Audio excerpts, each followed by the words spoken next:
75, move to 75, 75, move to 75, 75. The estate sale of a remarkable woman was held in Romney, West Virginia, last Saturday, May 1st, 2010. I'm Greg Larry for HampshireReview.com.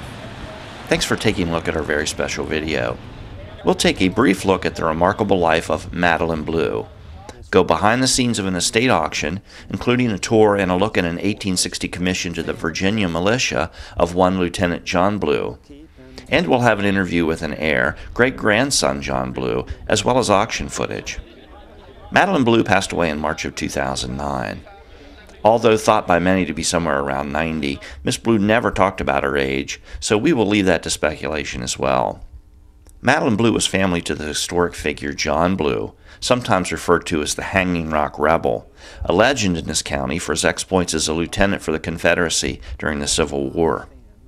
A true Southern belle, Madeline Blue grew up in Alabama as Madeline McDowell, and then traveled to Romney by herself on trains as a young woman so she could begin a career as a teacher to deaf students. She married John R. Blue in 1938, and as they say, the rest is history. Madeline Blue was an educator, entrepreneur, and an active member in her community. Her achievements throughout her life are too numerous to go into here. She served on many boards, and although she was well known by governors, delegates, superintendents, and business people, she was also a friend to whomever she met from any walk of life. Her estate sale, which was conducted by auctioneer Andy Herbaugh, was really an inside look into the history of Hampshire County, West Virginia. Herbaugh is an owner of A.A. Herbaugh Auction Service of Augusta, West Virginia. The auction had hundreds of quality antique and current items, from collectibles, furniture, and household items to guns, swords, books, clothing, and toys. The Blue family had connections that go back into the early 1700s to some of the first settlers of Hampshire County.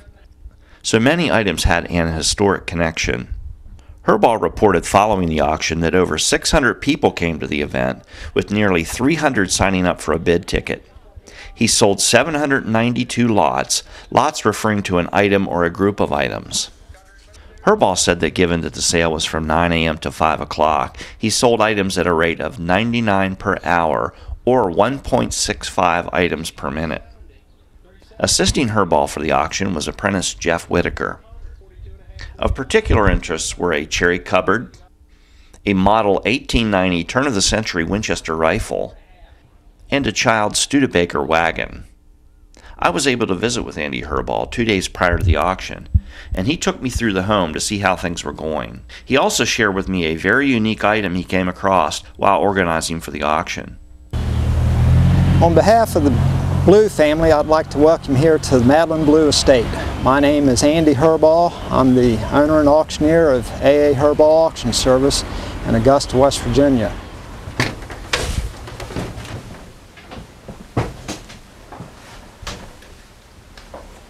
Okay, as I'd said outside, the house is now in a disarray because I've boxed everything up the way that we would carry things out for the auction. As you can see, we've got dishes and pottery and everything to be ready where the dining table was. As you can see, we've got boxed lots of toys, dishes, glassware, cut glass, ruby glass.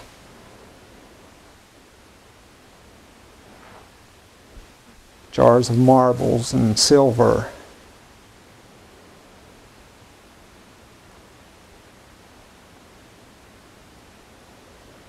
We have something for everybody at this auction. A lot of the toys that we have in the boxes are toys from the 50s and the 60s, which are collectible now. The men that were boys then liked those toys and like to collect them nowadays. We have a early two-piece cherry cupboard here. As you see, it has the two drawers and shelves to put china, or it could have even been linens used in this.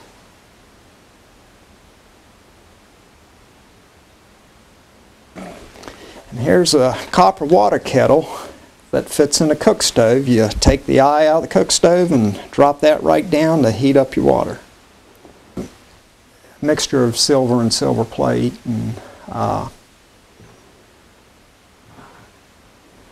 and here's a very unique and pretty dish.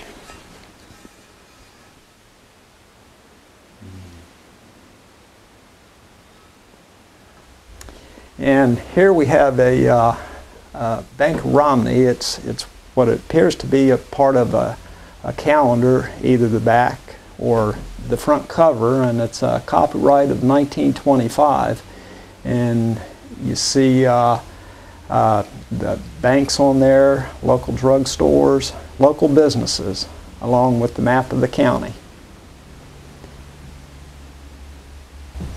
An old child's wagon, and it's made like the wagon trains of the old horse-drawn wagons, and except the box is new, but it is the old train. And going through things, I saw some family photographs of of Mrs. Blue's children playing with this wagon in the 50s, possibly. We also have some other early books, and the early books, I mean, from the 1860s and 1870s that were written about Lee and Jackson, and we also have some early Bibles, and some Bibles from the 1830s, and some hymnals, and some various other early books. This is one of the cannonball beds, as I call, but a lot of people will call them a rope bed. They see these little knobs on it, but actually it's a sack bed. You've heard the term "get out of the sack," and a sack bed is basically a piece of canvas that was sewn with pieces of rope that would come around and hook onto each one of these pins.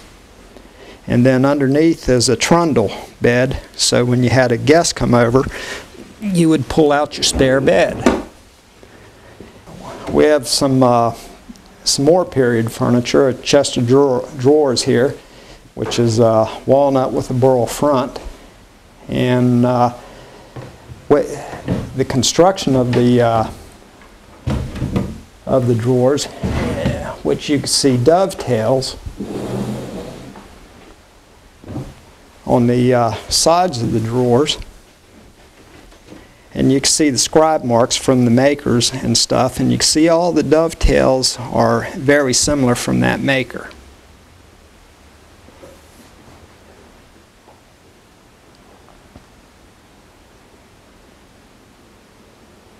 Another room here that we have, it's kind of dark in this room, but we have items that we pulled out of the attic. We have a buggy here that's folded up, and of course those are the earlier buggies. I'm probably say from the 40s or the 50s, and see it's got the white walls on it, and it's got that out of the attic, and it was possibly used by the family here.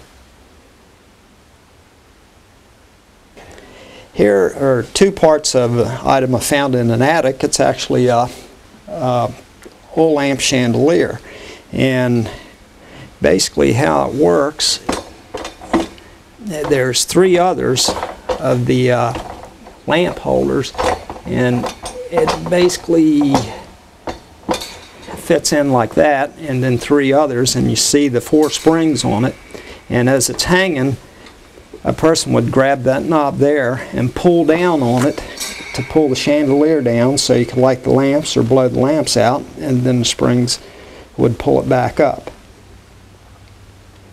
We have some Navy caps from the Vietnam era, and then we have some dressing gowns that were used in the years ago for boys or girls, because boys also, because it's just as easy to change their diapers with a gown on than it is with pants. And that was the day that you had to wash your own diapers.